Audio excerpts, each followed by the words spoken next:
Assalamualaikum warahmatullahi wabarakatuh. Pada hari ini kita akan belajar tentang kufur, bidang akidah pada muka surat 99, 100, 101. Okey, kita belajar sedikit sahaja tentang apa dia itu maksud kufur. Okey, semua pernah dengar tak maksud kufur ni apa? Kalau biasa kita dengar kafir kan? Kafir beza dengan kufur tapi dalam konteks yang sama. Okey, kita tengok pada muka surat 100. Okey, apa maksud kufur?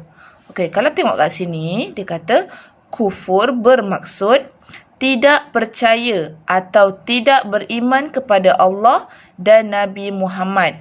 Maknanya kufur ni adalah satu perbuatan yang mana seseorang itu langsung tidak percaya dengan Nabi Muhammad ataupun Allah.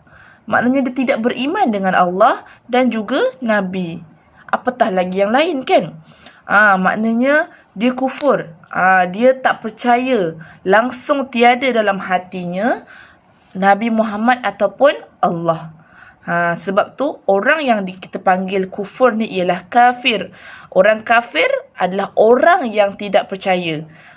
Kufur adalah perbuatan. Dia tidak percaya kepada Nabi Muhammad dan Allah Subhanahu Wa Taala. Okey, apakah hukum kufur? Hukum kufur ialah sesat. Hukum kufur ialah sesat. Bila sesat, mestilah berdosa. Okey, kita tengok firman Allah dalam Al-Quran, surah An-Nisa ayat 136, surah yang keempat dalam Al-Quran. Okey, sama-sama baca dengan ustazah. A'udzu billahi minasyaitonir rajim. وَمَنْ يَكْفُرْ بِاللَّهِ وَمَلَائِكَتِهِ وَكُتُبِهِ وَرُسُلِهِ وَالْيَوْمِ الْآخِرِ فَقَدْ ضَلَّ ضَلَالًا بَعِيدًا. Sadaqallahul azim. Maksudnya, sesiapa kufur kepada Allah, para malaikat, para rasul dan hari akhirat, maka sesungguhnya dia sudah jauh tersesat. Itu adalah maksud sesiapa kufur. Maknanya sesiapa yang tidak percaya kepada Allah, malaikat, rasul, hari akhirat, perkara-perkara yang perlu kita beriman kepada Allah. Jika kita tidak beriman kepada 6 perkara itu, maknanya kita telah jatuh hukum kufur. Kita telah jatuh hukum kufur. Kita telah sesat kerana kita tidak percaya dan beriman terhadap 6 perkara dalam rukun iman. Dalam konteks kufur ni, ada perkara-perkara lain juga yang kita boleh tengok sebagai perkara-perkara yang jauh tersesat dalam Islam. Antaranya ialah syirik.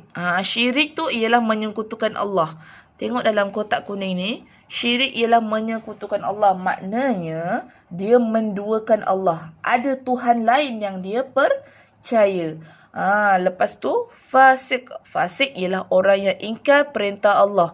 Maknanya fasik ni, orang itu sentiasa melakukan dosa-dosa kecil dan tidak bertaubat. Dia tak nak bertaubat. Dia sentiasa melakukan dosa-dosa. Dia tidak ikut perintah Allah. Dia orang Islam tapi dia fasik.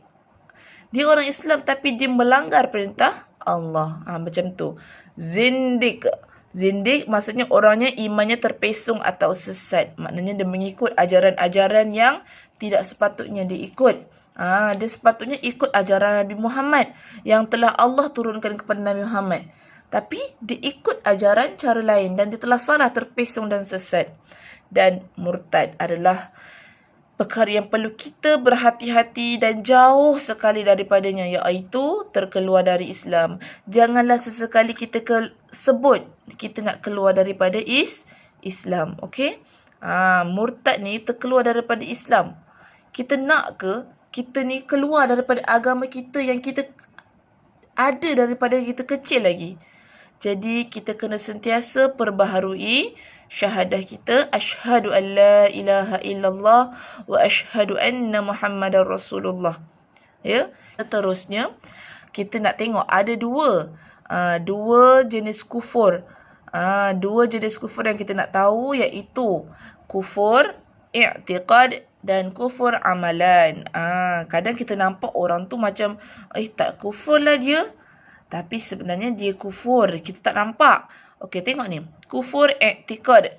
Okey, apa maksud kufur i'tiqad? Dia menolak dan menafikan ajaran Islam yang dibawa oleh Nabi Muhammad. Nabi Muhammad suruh dia buat ini, suruh dia buat itu, dia tak nak ikut dan dia tolak. Dia kata tipu semua tu. Dia menafikan. Contohnya, tidak mempercayai kenabian Nabi Muhammad. Nabi Muhammad kan telah dilantik oleh Allah untuk menjadi Rasul. Tapi dia tidak percaya. Maknanya, dia cakap dalam hati. Dia kata, aku tak percaya Nabi Muhammad itu adalah Nabi. Aku tak percaya Nabi itu dilantik. Muhammad itu dilantik menjadi Rasul. Aku tak percaya. Maknanya itu adalah kufur i'tiqad. Yang kedua ialah kufur amalan. Bagaimana kufur amalan? Menggunakan nikmat kurniaan Allah dengan cara yang salah atau berdosa. Sentiasa dia telah mendapat nikmat yang Allah beri. Banyak rezeki yang dia dapat. Tetapi dia menggunakannya ke arah jalan yang salah. Contohnya, menggunakan duit poket untuk berjudi. Allah bagi dia rezeki duit, tetapi digunakan untuk berjudi, yang mana berjudi itu merupakan dosa besar terhadap umat Islam kalau kita lakukan judi ni. Apa yang menyebabkan kita ni boleh mendorong kepada kekufuran? Jangan sampai kita terasa benda-benda untuk kita kufur. Jangan, kita kena elakkan 4 perkara ni. Kita kena elakkan, iaitu tidak mendapat didikan agama yang sempurna. Dia tidak belajar agama dekat sekolah, tak ada pergi menuntut ilmu dekat mana-mana. Jadi dia kufur. Dia tidak tahu apa yang dia perlu lakukan. Dia tak tahu dia perlu beriman kepada Allah dan Nabi. Didikan agama yang sempurna adalah didikan agama yang betul. Okey. Yang kedua, menuruti hawa nafsu. Hawa nafsu ni hati dia ikut sangat nafsu dia. Dia kata aku marah pada Allah ke, aku marah pada Nabi Muhammad, jadi aku tak nak percaya. Itu hawa nafsu. Contohnya, kita tak guna iman kita. Jangan sampai macam tu.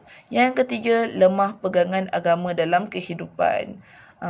Dia tak pegang kukuh agama. Dia tak sentiasa berzikir. Dia tak ingat Allah. Tidak membaca Al-Quran. Tidak solat. Lama-lama pegangan agamanya menjadi lemah. Jadi mudahlah dia untuk kufur. Okey. Yang keempat, terpedaya dengan pujukan dan kesenangan dunia. Dia rasa dia dapat macam-macam. Dapat kaya, bisnes, berniaga maju. Tiba-tiba menang duit berjuta-juta tanpa dia usaha apa-apa. Perkara-perkara macam tu boleh mendorong kepada kekufuran. Terlalu banyak dia dapat kesenangan, tapi dia lupa siapa yang beri dia kesenangan. Jadi itu sahaja saya nak awak semua tuliskan dalam buku US Jawi. Tajuknya ialah kufur. Okey. Seterusnya, tulis apa maksud kufur. Okey.